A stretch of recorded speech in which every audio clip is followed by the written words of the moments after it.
The New York Jets have optimistic news and reports on Breece Hall. Here's why I'm worried. Inside, and a beauty! Hall running free! Breece Hall inside the 10! He's gonna score!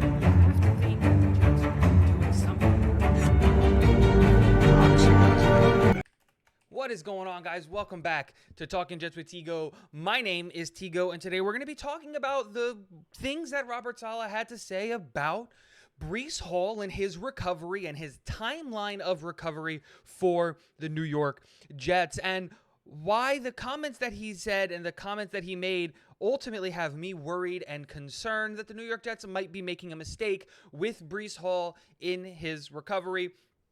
The words that Robert Saleh said was that the New York Jets are very optimistic on the trajectory of recovery that Breece Hall is on, and that right now at practices, he is clocking in at 22 miles per hour on the GPS, and that they expect him to be fully ready for week one. And I have said this multiple times that if it was up to me and if I was the general manager and the head coach of the New York Jets, I would put Breece Hall on IR the first moment that I can. And the biggest reason for that is the statistical trends that we have seen when it comes to specifically running backs with compounded knee injuries. So what I mean by that is if we look historically at running backs that have had two knee injuries at the same time, an ACL and a PCL, an ACL and a meniscus and a PCL,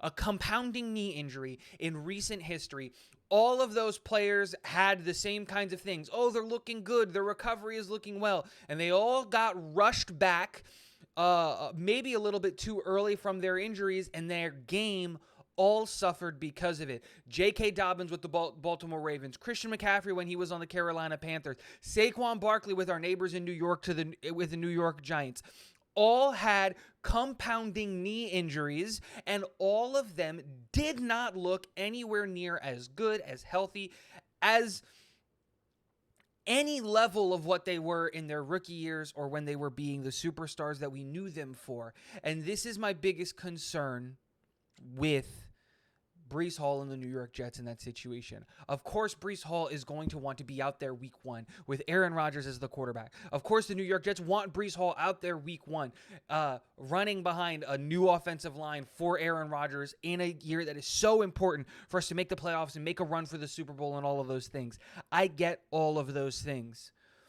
And I find it hard to overlook the problems and the re-injuries that we saw from players like Christian McCaffrey, Saquon Barkley, J.K. Dobbins, and those guys not being fully available for the entire year versus weighing the options of missing Breece Hall maybe for the first couple of weeks of the season, but having him 100% for the back half of the season, for the Super Bowl run, for those games that matter late versus the games that are not as important early.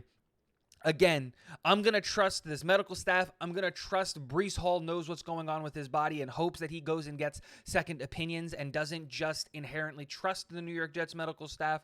I'm going to trust that this front office and that this general manager are doing what's best for this team, and that the head coach isn't going to put his player in a position to fail. And I think that historically speaking, we can kind of say that that has been the path of success that we've seen with this team, with some outliers there with players like Mekhi Becton and Ty Johnson and so on and so forth, and we've had that conversation.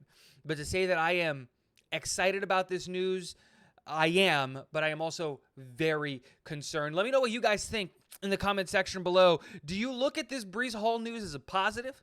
Do you look at it as a positive with a downside, maybe being a possibility of being negative? Let me know. I'm really curious. Please leave a comment and hit the subscribe button on your way out. And last but not least, go Jets.